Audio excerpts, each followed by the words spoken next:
Well, hey everyone, welcome to our first Faith Gateway author chat. I am so excited that not only you are all here, but that we get to sit down and have a talk with author Annie Downs tonight. I am Sammy Cohn. I am the curator of the family section at faithgateway.com, and Annie is here. Hi, Annie. Hi, how are you? I'm great. How are you doing? Oh, I'm doing so good. I'm so glad to get to do this, Sammy.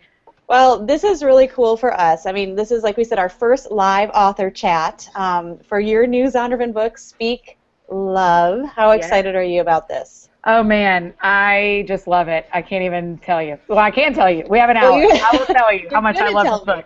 Yes.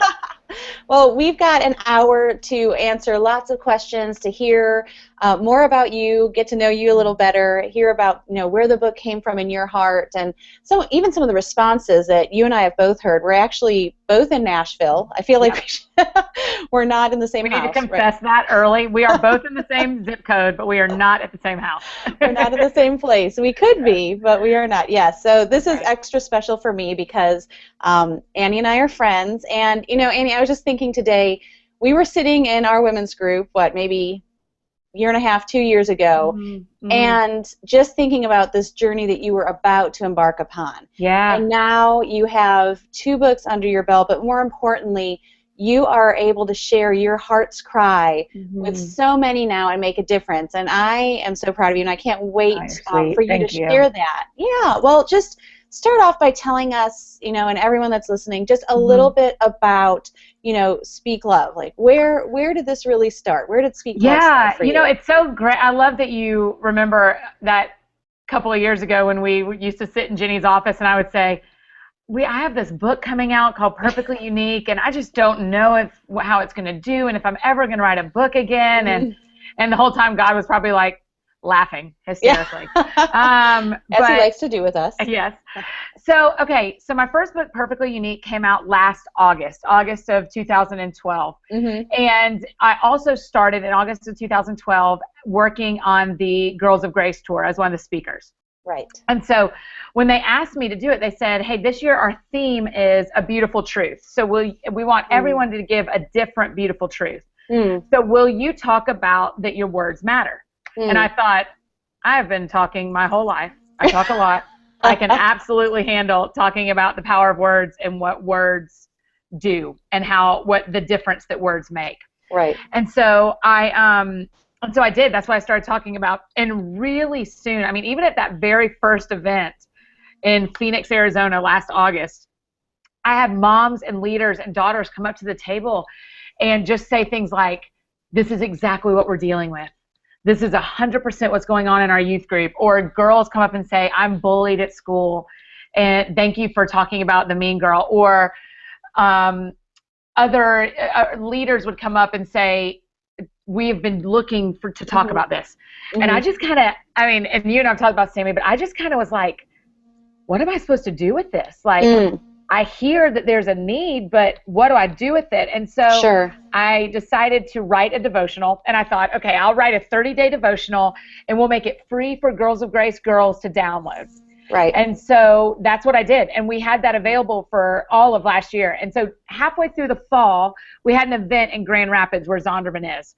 Right. And a bunch of the Zondervan peeps came, which I love Zondervan. I'm very grateful for all that the team has done for me. Yeah. So they came to hear me speak, and one of the people who gets to make these kind of statements and make these decisions just said, I think that's your next book. And I was like, I get a next book? Okay. Like, sure. Yes, it is. If you say that, yes, it is. I don't know why I'm gesturing with a blue pen. But I like it. I like very political. So totally. Don't shut down. I can't even go there. I don't even know enough. That's the problem. I don't know enough to make those jokes. That is why I wrote that book, was that we saw it was a felt need going on in the youth group demographic right now. And as you and I know from being girls our whole lives, girls are always dealing with words and how other people are using their words toward them and what's going on with that. And so that's not a new thing.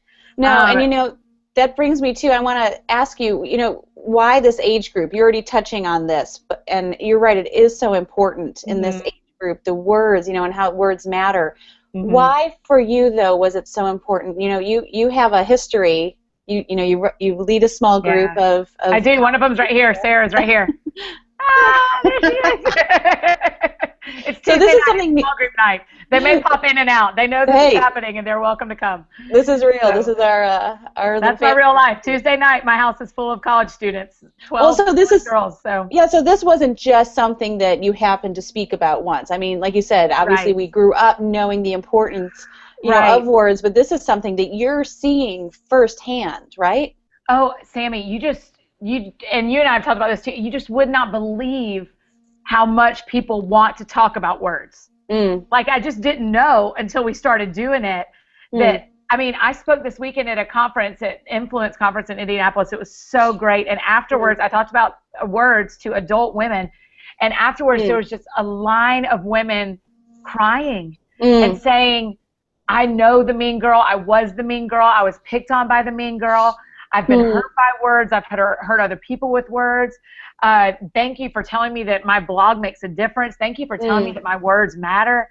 I mean, it's just incredible. And then in the teenage demographic, who the book is actually for, who I like to call my people, the teenagers and the college girls, those are my people. Those are ones who always like my jokes and think I'm kind of cool. Today we started a new Instagram account that's Speak Love Now.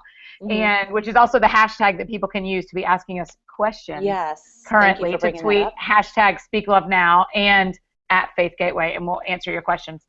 But we started a new Instagram account, and it is for teen and college girls, and it is just going to be a Bible verse once a day and a little paragraph about it. And I'm not kidding you, Sammy. It started today, and we have over 500 followers.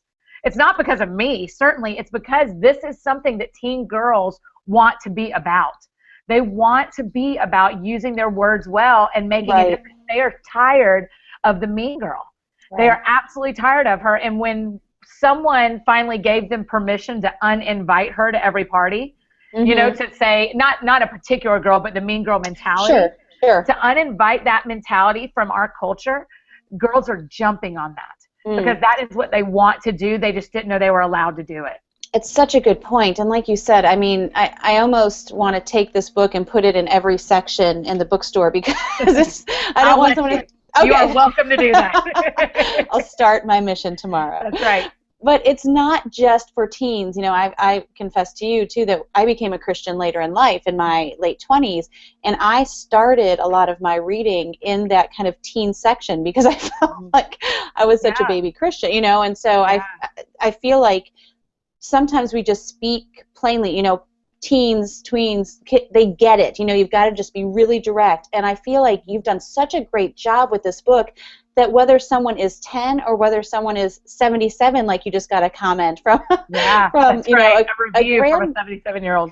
Yeah, it's just, it's such, not only is it such important biblical truths, but like you said, this resonates with that girl in all of us, and even the boy in men that just are longing for that. Can you share a few of those reactions that you've gotten that have kind of brought people back to those? I feel like you've said it's brought people some really pivotal turning points in their lives, that people can still remember certain statements that a bully that happens at almost every event where I speak about words. Is someone will say, I remember when I was in 9th grade and my teacher said this about me and I've never forgotten it. Or I remember, I remember when my mom told me this or my dad told me this. I personally have this very strong memory of a boy in 7th grade writing a note about me. And I kept that note. I took it out of the trash can and kept it for a really long time. And it is so easy to latch on to those unkind things people say about us. But the crazy thing, Sammy, that I am like drilling into girls' heads and boys, if they're listening, hi fellas, is that there is nowhere in the Bible that says unkind words are any stronger or more powerful than kind words. And so all these times people compliment you and say, oh man, that looks really good on you. And girls go, oh, I got it at Target. It's super cheap. I'm sure it's going to fall apart. Or if someone says, man, you are really smart. And you go, oh, well, I mean, math is just easy. It's just easy for me. So but we're so quick to remember when someone said you're dumb. Yeah. And remember that your whole life and build your whole life around, well, my math teacher told me I was dumb, so I must be dumb. And so even though I'd love to build spaceships, I'm not going to, because my 7th grade math teacher told me I was dumb.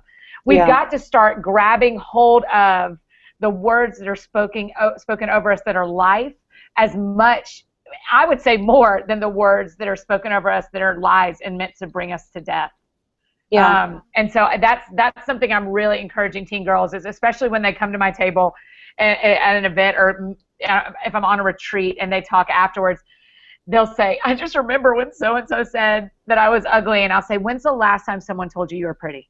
And usually they can pull that up too. It's just not what they cling to. And I go, okay, and every place in your brain that you've put a marker down and said, that person said I'm ugly, that person said I'm ugly, you need to pull that marker up and replace it with the truth of what God says about you. What a good visual.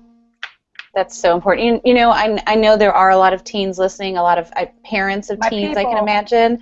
And you said it, if you have a question, this is live. If you want to ask us a question, make sure to use the hashtag #SpeakLoveNow at Faith Gateway. 2 separate. Yes. Speak Love Now, hashtag at Faith Gateway. We'll get to some of those. We're getting some good questions in, Annie. But oh, good. I hope they're really tough, and I really struggle. If not, I'm going to make some really hard ones up for you. Okay, good. But I do want you to speak to, I feel like you do have a unique insight into this age group right now. Can you talk to us about some of the things that you are seeing? I mean, cyberbullying is so intense. You just did a post recently about a teenager that committed suicide because she was being cyberbullied. Can you just speak a little bit to maybe that person that is being bullied, or the person that has been a bully, or the parent that is feeling helpless because they're just watching this take place? Right. And you know, that sweet girl in Florida that killed herself, it's such a hard story for me because her mom did all the things that I would tell a parent to do. Her mom took her phone away. Her mom put her in counseling. I mean, her mom, they seemed involved. There are always so many factors that we don't know. I mean, so many factors we don't know. But I would say to parents, the number one thing is you've got to know where your kids have an online life, because they do have an online life. Is it Instagram? Is it Twitter? Is it Ask FM? Is it Kick? Where are they that they are interacting with other people? You don't need to be a policeman there, but you need to be knowledgeable of where they are. I think that's probably that's one of the problems with what happened with the girl in Florida, is that her mom didn't know about Ask FM. And so, that, for those of you who don't know, Ask FM is a site where teenagers ask each other questions.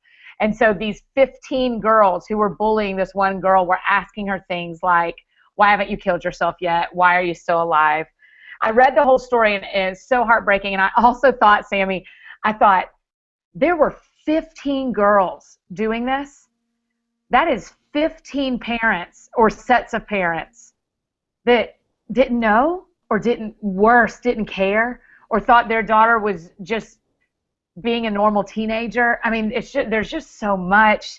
It goes so deep. So for parents, I would say, if you think there's bullying going on, you need to interact with that. You need to be talking with your daughter about whether she sees it, because if she's not being bullied, she's probably seeing it. The percentage is super high. It's something like 80% of teenagers see bullying online every day. Wow. And so we have to teach our daughters and our sons to stand up for their friends. And, you know, I wrote a post this week, too, where I said, you need to be eyes wide open about whether your daughter is a mean girl. Because if she is, that means she's hurting. It doesn't mean she needs to be punished. It means she's hurting. And you need to dig into what that pain is, and dig into that hurt place, because it's real and it's there. And if you're being bullied, my number one suggestion, if you are being cyberbullied, is you need to turn off your computer for a bit and remember that that's not your real life. It is your online life, but your real life is what happens outside of what's going on in the computer. And you need to grow there. And if you're being bullied in any demographic, whether you're an adult who feels like you're being bullied at work, or whether you're a 12-year-old who's being bullied at school, or on your soccer team, or in the youth group, it happens in youth group more than we want to talk about. or online, you've got to tell some people. You need to tell some leaders. You need to tell your parents. You are not, especially teenagers, Sam. I mean, you know, because you have kids. Teenagers feel things so deeply, and they're already going through so much on their insides that we as adults have got to step in with grace and help them deal with the bullying that they're experiencing. They don't know how to handle it by themselves because they shouldn't know how to handle it by themselves. Right. There's nothing wrong with the kid who goes, I don't know how to deal with this. Of course you don't. Of course you don't. We were not meant to treat each other this way. Right. And it doesn't turn out like the movies say it does, where, oh, she's a mean girl and then everybody's friends in the end. Right. That's not how it really goes. And so we've got to help train them on what do we do when we're being bullied or when we see bullying. Or if I'm bullying, why am I doing that? If I'm being the mean girl and I know that I am, why am I doing that? What's at the root of that? Because God makes all things right and sets all people free when they come to him, you know? And so these teen girls can be set free to use that same power that they have. They have power as the mean girl, but they can be using that to speak life. Yeah. And that's what's going to change our culture. You made such a good point that even people that are hurting, you know, are often, you know, those mean girls, those ones that are actually feeling that pain. And instead of teaching our kids to retaliate, I mean, I have 2 elementary age children, and they feel that already. It's just incredible. You know, speaking of that, we've got a tweet here, and from let's see, Lori McClure. Let's see, Lori ZMCC. On how do you coach young women to get rid of the mean girl mentality, or 40-year-old women? Yeah, right. So obviously she's, you know, coaching girls and probably. Yay, that's the first step. We have to be talking to them. The first step is you cannot be scared of teenagers because you used to be one, you know. So don't be frightened of teenagers. How do we coach them to deal with the mean girl mentality? Is that what it said, Sammy? Yeah, how do you coach young women to get rid of the mean girl mentality, or 40-year-old women? Sure. I think you first coach them by educating them on it and on what it is and why it exists. Because we can't identify an enemy, and we can't beat an enemy until we identify it. That's true in every war. That's true in every battle. That's true in every game that you play. If you don't understand the other team, that's why football teams watch week of films of the other team, because they want to understand who they're playing. And so the first thing we need to do is educate these girls that the mean girl isn't just a part of being American, and it isn't just a part of being a teenage girl. It is not a part of culture that has to keep existing. So that's the first thing we do, is we educate them, and then we give them better options. We walk with them toward healing, right? So we say, have you been hurt by the mean girl? Let's talk about it. Are you hurt by being the mean girl? Let's talk about it. And we walk them toward healing, and then we give them other alternatives. What could you do instead? What would be the difference if, instead of being insecure because that girl's pretty and talking about her behind her back, what would happen if you complimented her? Right? I mean, I think we just kind of let them try it out. Just go, hey, you don't have to believe me. Just see how you feel different on your inside if you will, instead of saying the ugly thing behind her back, say the kind thing to her face. Preach it, girl. And yeah, oh, girl. We'll be crying before it's all said and done. You just hang on. We're just getting warmed up. I believe, Sammy, I'll tell you, and to all of our friends that are out there, I am so sure that we can get rid of the mean girl mentality. I think that there are times when God offers us an opportunity to grab on something for our whole lives and says, will you stand for this your whole life? And for my whole life, I'm going to stand for getting rid of the mean girl mentality, because that next generation deserves freedom from what we didn't have freedom from. And they are louder than we've ever been able to be because of the internet. And so if we can train them how to do that well, then they will change the world. But we have to teach them how to get rid of the mean girl. Yeah. So the book is Speak Love, for those of you that are just joining us. It's so profound, but I think you just said it's so basic. I mean, when people want to know how to change the world, we love missionaries, we love people that are going out and creating new things, but why not start with something? I feel like this is so essential and something that everyone can do now. You don't need a degree. You don't need to go anywhere. It's just a mentality. So that's exactly right. And that is everyone talks all day long. I mean, even today, I stopped myself because I was going to make a joke about another person, and I stopped myself and said, we do not want to live like that anymore, Annie. That is not who we want to be anymore. So we will stop that. Do you know what I mean? Like that is what it is. If everyone, and listen, I don't always do it right. Okay. I mean, the always had to stop myself because I've done it wrong so many times that I know. But how do I phrase it? I'm just convinced that if each person would do their thing, if each person would change how they talk, then that's going to start something. And in like some years, we'll look back and go, hey, have you noticed that teenagers just aren't as mean as they used to be? And we'll be like, man, that's Jesus doing that. Yeah. You know, I'll tell you, this is not an Annie Downs thing. This is a God thing that he's invited us to be a part of. Yeah. It is such an honor. And so, I mean, it is such an honor that God has invited all of us to change culture. Yeah. And so I love and can't wait for the day when we go, did you see what God did? Yeah. Did you see what God did? And I didn't have to move to a foreign country, though that's great. Yep. And I didn't have to create something new that didn't already exist. I just changed how I talk to the people around me. Yeah. And you're so that person, Annie. I mean, I can see you in the book, but you're getting out of the way. I mean, you're truly letting God work through Speak Love. And I think I love it too because the way that you write in the book is the way you speak is the way that you write on your blog. And I have to ask this. I mean, you knew this was going to come up, right? Okay, I'm ready. Okay, Miley Cyrus. Miley, yes, let's talk about her. Okay, so we have a tweet that I'm pulling up right now about Miley, and someone wants to know, I want Annie to talk about why she blogged about Miley Cyrus and the reaction to her post. And again, if you have a question for Annie. From Mark Smith. From Mark Smith, yes. So if you have a question, it's #SpeakLoveNow @FaithGateway. So yes, and I will answer it all. Okay, Mark, here we go. The night of the VMAs, I was in Houston, Texas, staying with some friends. And I had written an entire different blog post about how much I love rental cars. So that one's still a draft. We were watching a movie, and we finished watching the movie, and I went to bed, and everyone was tweeting about Miley. And so I watched it. And when I watched it, I saw a couple of things. I saw some things, but I saw a couple of things that stood out to me. Because also, like I said to you, Sammy, these are my people. This demographic of teenage college girls, I am very tender toward them.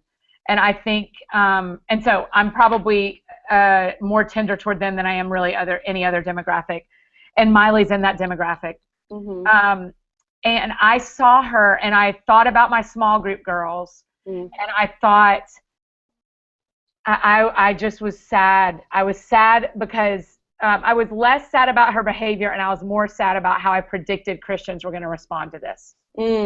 Because I know, living in Nashville, we know enough about her and her real life and her family members and that kind of stuff that I know the kind of girl that she was raised as far as what she believes and how she used to be about her faith. I don't know how she is about her faith at all. I've never had a conversation with her. But I was very tender toward the idea that it could have been any of my small group girls. And what people were going to say the next day worried me because I felt like one of my people had just exposed herself and Christians were going to be ugly. And, you know, if you go back and read that Miley post, Sammy, it is not revolutionary. Right. I mean, it is not like, it did not deserve the viral response it got based on what the idea was. The idea was, do you want to see her change? Well, don't be ugly online. Being ugly online doesn't get you anywhere except better customer service with Comcast, right? I mean, that is like the only place that being ugly online helps is when you want better customer service. But when you want to affect a person, you never, I mean, parents don't really win their kids' hearts and change their kids' behaviors by being nasty. So true. That's not what does it. And so I wrote a post in hopes that a couple of people would see it and they would choose not to be ugly to her online. And the response was insane. I mean, I had something like 2,000% of my readership. I mean, it was by 7 a.m. I had more readership than I do on a normal day. And at 7 a.m. I woke up and saw what was going on, and I was like, we've got a situation on our hands. So I like called my blog person, and I called a guy on my board named Kyle Chowning, and I was like, Kyle, I need your help. I'm going to need you to help me monitor this. And I just thought, this is great because, and the reason this is connecting is not because it was a revolutionary thing to say or that it was that life-changing. It's connecting because in the heart of every Christian is the desire to be compassionate, because Jesus is compassionate. And sometimes that wants to win over the angry thing. And when someone says the compassionate thing, that part of you connects and goes, yeah, maybe I should respond like that. And I got a lot of emails, Sammy, from people going, I was going to say this and I didn't. Or I'm sorry I said that earlier. Because I have friends here in Nashville who are very famous, and I watch them see what people say about them. And so that probably played into it too, as I've watched some of my very best friends have very unkind things said about them, thinking they would never know. And they know, because they're humans. And how many times have you Googled yourself? How many times have I Googled myself? Celebrities Google themselves too. And you know, the other reason I wrote that post about Miley Cyrus is I think we can impact culture greatly if we impact the ones who are influencing culture. And so if we can speak kindly to celebrities, and if we can speak life into them, then we can empower the ones who are in those influential spots who already know Jesus to use their words differently. And that's just a louder microphone. That's just a bigger army in this war we're fighting against the mean girl. Yeah. And so it's like calling up to the general and being like, hey, you have a lot of people listening to you. Let us help you figure out what to say, because if Miley decides to speak love about a topic, people are going to hear her way more than they're going to hear me. Yeah. And so I want to speak into those lives, and I want us as believers to speak into the lives and speak life into celebrities so that they will influence culture as well. Yeah, you bring up such a good point that I feel like people have more of a voice today than they ever have, and more mediums with which to share that voice through social media, which can be such a blessing, or like you said, it can be a way to tear down and beat down. And I think it's good to remember, especially for parents, that the internet can be a blessing. It can be, and they need to know that there are safe places and good content and growing experiences for their teenagers online. It's not an all or nothing. It's not, and you know, it's so poignant, because even this right now, it's like, oh, you and I are just talking. I forget there's people out there watching, listening, and I'm taking notes on things you're saying. I mean, I feel like I always learn something when I speak to you, but there's something that just brought tears to my eyes. Speaking of, I mean, people out there watching, listening. We have a tweet here from April Schoenberg, and it warms my heart and breaks my heart at the same time. My 12-year-old daughter wants to know, how do we nicely ask or tell a mean girl to stop? So, I mean, Annie, I just have chills reading it. Yeah, me too. I don't know if there's anything you could say more important tonight than this mother that's sitting down with her 12-year-old daughter, just wanting to know how, I mean, even just the heart behind that. How can you say it nicely? What can you say to her? April, I hope you and your daughter are sitting there, because to your 12-year-old, I want to say you are so brave. You are really brave for even wanting to stand up to someone that you know has a really loud voice in your school or in your church, wherever it is. And you are right, there is a nice way to ask her to stop. Here's the first thing I want to tell you is that I want you to remember that the mean girl is hurting. I know we've said that a couple of times, but the mean girl is hurting. And so there's something going on with her that you and I can't see that makes her really sad. And makes her feel like the only way people are going to like her is if she wins her way to the top. And so I think we can ask her to stop a few ways. If there's an adult, like let's say she's in your small group at church, I think you can talk to your small group leader about how to handle this, because there's already a spiritual element there, and y'all can work on that together. If it's someone in school, I mean, I wonder if you just asked her to stop. I wonder if you just say, hey, it hurts my feelings when you talk about my family. Would you mind not talking about my family? Or I hear the way you talk about her at lunch, and I think it bothers her. Do you know she's actually really good at the clarinet? And and maybe you should be nicer. I mean, I think it starts there. I think, and that is so scary. And that's why I want to remind you that you're super brave for wanting to do this, because it's scary, because it's almost like replacing the person that's in the firing range and putting yourself there. And I know that that's a risk. But the first way you do it is you just ask. And if asking doesn't work, then you involve adults. That's the best thing to do. There's no reason to fight unkindness with unkindness. I also think what I would say, April, to your daughter is it is something you pray about, and it is something you ask God for direction, and you ask God for protection, and you ask God for wisdom, that the exact right words would come out of your mouth, that he would go before you, that he would prepare the girl's heart.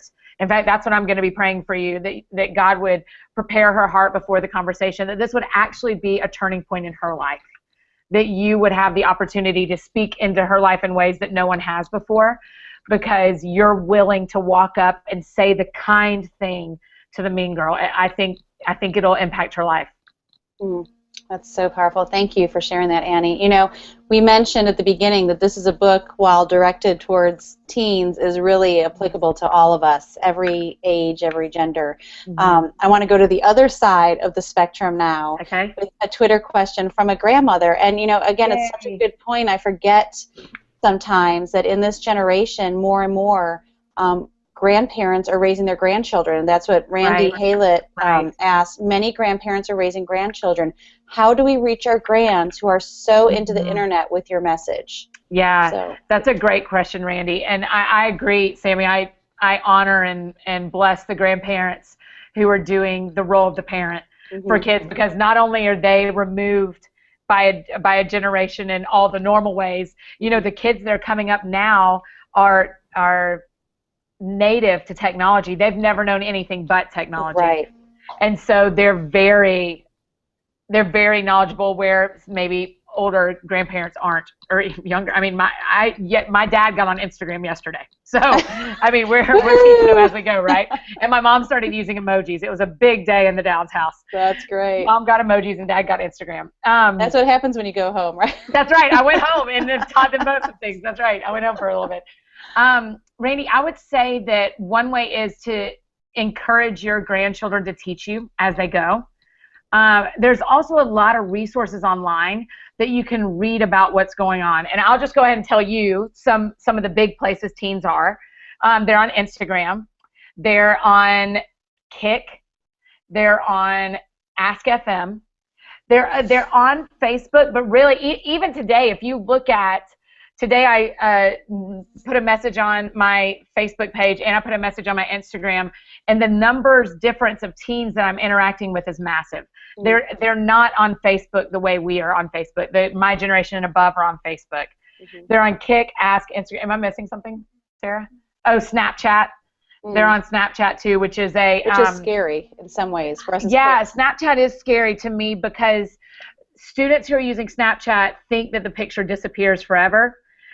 Because, like, can you explain really quick, not to interrupt you, but can you explain, because again, those of us that don't have teens that are in this world may never have heard of it, and there is a huge implication to what that is for our teens.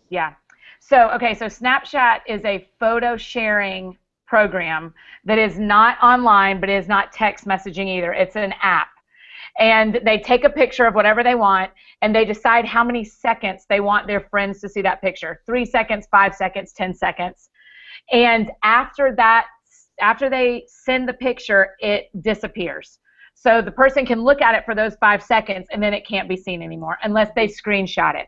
If it gets screenshotted, then it alerts the person who sent the picture, Annie screenshotted this picture, so you know. The downside of this is that in the user guide, like when your terms of agreements, it's saying that Snapchat is keeping everything. So these teenagers think, I'm going to send this picture of my foot, and no one's ever going to see it ever again, and Snapchat still has it. And that's really dangerous to me. I think that and usually they're not sending just a picture of their foot, is what right. It is absolutely being used a lot for sexting, because it is a way that teenagers can send inappropriate pictures and messages to each other of body parts, of activities they're doing, of things they're drinking, smoking, eating, driving, wearing. Anything. anything, and it is not as traceable for parents. So that's very concerning to me. I do not use Snapchat. I have Snapchat because I like to know where my people are, but I don't really use it because I don't want Snapchat having all these pictures, right? I mean, right. So that's one that a family just kind of has to figure out what works for them, because I don't know. I don't like that one. I can handle the others. I don't really like Snapchat. And then Ask FM is the one where it's people asking questions back and forth. Teenagers are also on Tumblr a lot, and which is like micro blogging. It's like it's the length difference between blogging and tweeting. So it's longer than 140 characters of a tweet. It's shorter than a blog, but a lot of times they're reposting pictures, they're reposting memes, things they think are funny. And then also I would say Vine. Have you seen Vine, Sammy? You know, Vine is... Yeah, Vine is pretty much Instagram that's just 6-second videos. Yeah. So to a grandparent, I would say that's a lot to have to learn. You don't need to learn all that. I would say you set some boundaries. I mean, the Bible says boundary lines have fallen in pleasant places. So I think you go to your student and you say, okay, I get that you want to be on here. Let's talk about where that's okay, and I want to understand where you are, and these are the things you can't have. And you just say, I don't feel like you're safe on Facebook. I don't feel like you're safe on, and I'll tell you, if you have a child that is dealing with an eating disorder, you don't want them on Instagram, because Instagram is it's called anorexia. Instagram has a lot of pro-ana pictures and support, and so if you have a child who's struggling with eating disorders, Instagram's not a real safe place right now. Facebook's fine, and Ask FM may be fine, and Vine, and they could be on Pinterest, and Pinterest is great, but Instagram isn't real safe for a girl or a boy who's struggling with that kind of stuff. Do you see what I'm saying, Sammy? So there's just and let me also say to a grandparent, I'm super available to you. Send me an email and let me help you, because I feel like it's hard, and my only job in my life right now is teenagers, not to raise them, but to help you raise them. So email me. You know, I'm easy to find. Well, I think what I hear from all of that you just said is talk to them. You know, you don't have to know all these things. I think, you know, if you're a grandparent out there listening, as soon as you learn one, a new one comes out. Well, and you know, I think even if you just say to your grandkids, hey, are you on Instagram? They're going to be like, whoa, what do you know? Right. What you doing? You know, Grandpa, how do you know? That's right. Freak them out and say, like, hey, can I get your Instagram handle? Because I just signed up, yo. You know, that'll get them off right away. As soon as they know a parent or a grandparent could be on, because you can't block someone on Instagram. So I think I think the good thing to remember is that our goal as adults is not to take them away from the internet. It's how to teach them how to speak life on the internet. Right. So we don't want to shut them out of it. We want to teach them how to live there well. Because they are. And when they grow up and when they're not in your house, they are going to be, I mean, I am on the internet. I'm on my computer 8 hours a day because it's where I work. And if I wasn't taught how to do this well, if I was just taught it's either no or yes, when it's yes, it's all the way yes. And so we don't want to teach them, hey, I don't understand this, so you can't be on any of it. Such a good point. There's a middle ground there. And hopefully if you're in a church, you have a youth minister or a children's minister or a cool associate pastor who can speak into this with you too and knows about social media. Yeah, that's such a good point too. Like you said, none of us can live in a bubble, and as parents, we often want to shield and protect. But no one listens to a teenager like another teenager, right? I mean, there is not a more powerful voice in a teenager's ear than another teenager. And so we want to teach them, hey, listen, you already believe in Jesus and you're already sold out and you want to write a book about it. Let's do it now. You don't have to wait. Let's go. You know, like, let's do this, you know? Yeah. So we want to tell them they have power right now. And so we want to teach them to use the internet on their Tumblr or whatever to spread that now. Yeah. Annie, we've got a ton of tweets coming into the Speak Love Now hashtag. I want to ask one. We had all these questions I wanted to ask you that I wrote down. I'm sorry. So let me just ask one that I think is so important that any of us can apply is the idea of self-talk. And just you know, I know that's the last section of your book, and it's something that I don't think, as we're talking, we've been talking a lot about how we talk to others. How does self-talk really influence how we speak to others? Can you just address that while I grab some other tweets? Yeah, you go collect up some tweets. I'll be over here talking about self-talk. All right, I'll be right back. I am convinced that one of the most important things we do is how we talk to ourselves. As far as in this demographic, or in this area of using words well, I think self-talk is really important. If you are a mom and your kids get in the car after carpool and all you do is bash the other moms in the car with them, they are absolutely going to think that that is how they use their words. So when you're talking about yourself, when you are using words towards yourself, that is radiating off of you. If you are constantly going, man, I am so ugly, and I don't know why anyone likes me. And listen, those are real struggles. My whole first book, Perfectly Unique, is about how God worked me through and out of self-hate. So I know that that is real. I am not saying, so stop doing that. I mean, that is like a real deep hurt place. But when that's what you speak out of, that radiates outside of you. And the Bible says to love others as we love ourselves. So if we're going to speak love to another person, we have got to speak love to ourselves too, because if you are saying that there's something wrong with you, you're saying that God isn't a perfect creator, and he is. And so we are fallen, and we are not perfect. That's not what I'm saying. But at the core of who you are and how God made you, he didn't mess up. And you've got to live like that. You've got to embrace that truth and let that run through your mind. I think self-talk is really how you speak about yourself and how you speak about others in front of the next generation impacts them farther than we'll ever know. That's so important. You know, oh gosh, there's so many things I want us to talk about in this. Sorry. No, it's all so good. I just want to be able to answer as many. I mean, this is why we're here, is to answer these questions. So let me grab this one. We got 15 minutes, so I'll be a faster answer. Okay, Maddie Mobley. How would you react to her reaction to getting an adult involved in a mature way? How would I react to her reaction? Let's see. I think it's saying, I think the idea of... girl, maybe? Maybe, yeah, either that or just, you know, involving... The mean girl's reaction. How would you react to the mean girl's reaction to getting an adult involved in a mature way? You know, 13-year-old mean girl is not going to love that. She's just not. But that's not who we're concerned about. We're concerned about all the other people that are victims of hers. And we're concerned about her getting healthy, because I also saw another question, it may have also been from Maddie, of what if the mean girl isn't hurting? I promise she is. Right. I promise she is. There is, I mean, we all are hurting. So at the baseline, everybody's hurting. But the mean girl is doing what she's doing because she has a void that she is trying to fill. And so when you get an adult involved, she is going to feel threatened, like a cat in a corner that's injured, because she is going to feel like she is going to lose her power. And listen, that's the beauty of getting an adult involved, because an adult can go, you didn't have power in the first place. You're 13.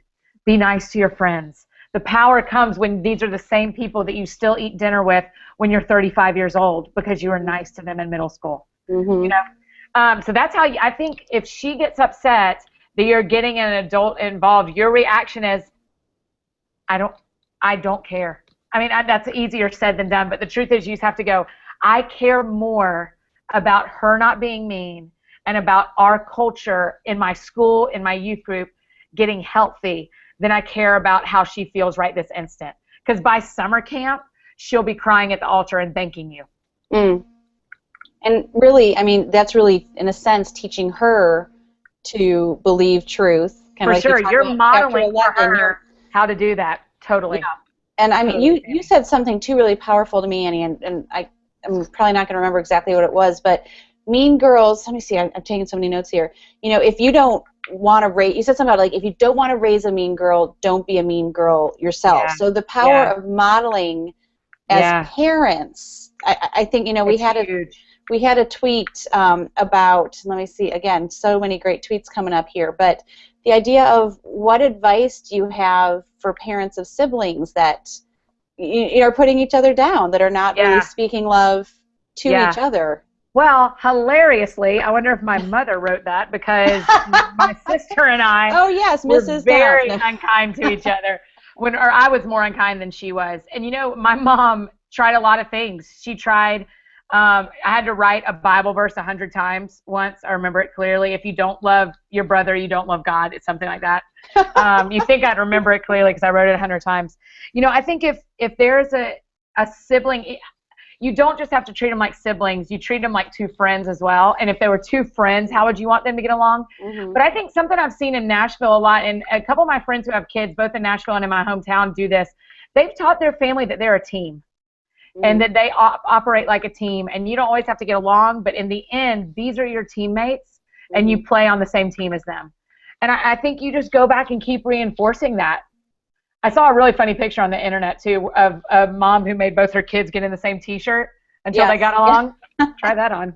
My sister and I would have hated that, so it would have worked. But yeah, I have a mentor that had an old church pew that she would make her two kids sit on and face each other, and that's good. Get off until they each agreed on what the next thing was. So yeah, there's power. Great. There's power in that. Yeah, and I don't think no one, me, you, anyone, Faith Gateway, whoever, no one is asking parents to be perfect. That is, you're allowed to be human in your home. You have 100% permission from whoever you need permission from to be human in your home. But I just think it's important to remember that, especially as you're raising teen girls, mm-hmm. they are learning how to talk about themselves and about other people by how they're seeing their moms and dads, mainly their moms, mm-hmm. talk about themselves and talk about other people. And you just have to remember that there's freedom to make mistakes and talk about that, but you're modeling for your kids. They're learning from you. Just like I model from my small group. If I say a cuss word in front of my small group, I'm modeling for them that that's okay. And that's such a great segue into this tweet. I love the variety of questions we're getting asked, and this one is really interesting because it talks about wives and mm-hmm. you know, the idea that, you know, how would you encourage a wife to speak love now? And I think that speaks directly to what you're talking mm-hmm. about. I mean, this is from mm-hmm. Doreen, and the fact that, like you say, lessons are caught and not taught. So what advice would you have? Well, I've never been a wife, so I'm signing up at any point, anytime someone's ready. So this is taking a whole other turn. Exactly how to be a wife. But I will tell you this, you know, I wrote a whole chapter in the book about how you speak to boys, because I think it is really important that we are careful with how we use our words, especially, you know, for my people, for the teen girls and college girls. There's a lot of, they're interacting with boys when boys are deciding and determining and growing into their masculinity. And so there's a lot of damage done when we call them wusses or when we call them princess and all that kind of stuff. So I really encourage girls to be careful with the words they use about boys, because we are a powerful voice in their life, especially as teenagers. I think the same would have to be true as a wife. I know in dating relationships it's been true that the words I say are impacting their hearts and helping them grow in masculinity and grow in truth. Do you know what I mean? Like, yeah. So I would say, if you're a wife, how do you speak love now? You just do it. Yeah. You just find the things that you can compliment, and you find the things that you can speak into, and you do it. And maybe, again, I've never been a wife, so I'm going to say something that may not be possible. And maybe you just hold your tongue when you're annoyed sometimes. Yeah, I mean, sometimes you can hold your tongue, right? I mean, or you walk into the other room, you just walk away. Yeah, you just walk away, because I used to teach elementary school, and when people ask me if I'll ever go back, I always say one of the hardest things for me with my with my elementary kids is that I could stop them if they were about to hit each other. Mm-hmm. I could stop them if they were cheating.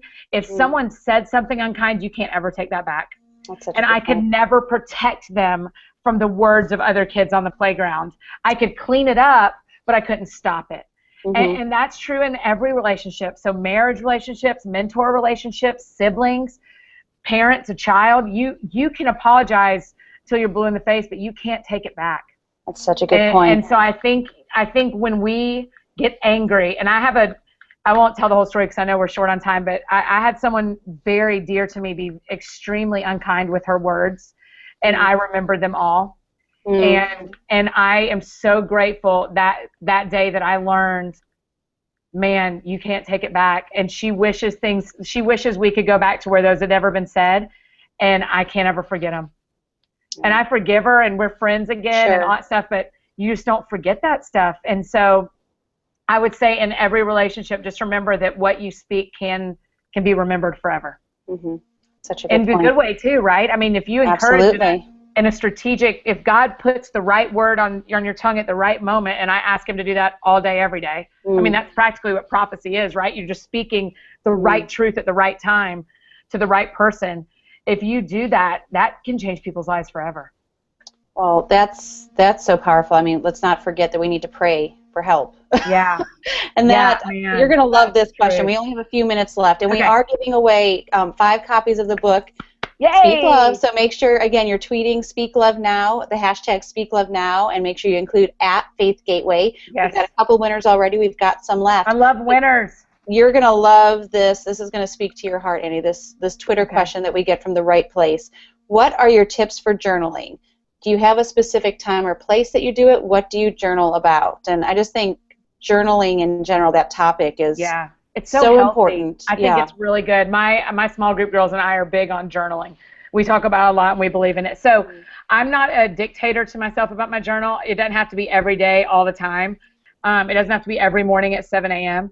I like to journal, and what I journal about is it slows down my thinking, whereas we can type so fast these days. Journaling really slows down my mind, so I journal a lot of my prayers.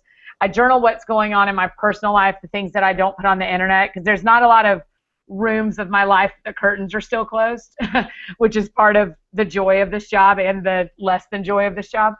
And so I journal about those rooms where the doors are and the curtains are still closed, and I write about the things I've seen God do and the things I want to see God do and the things I thought he'd do that he didn't do.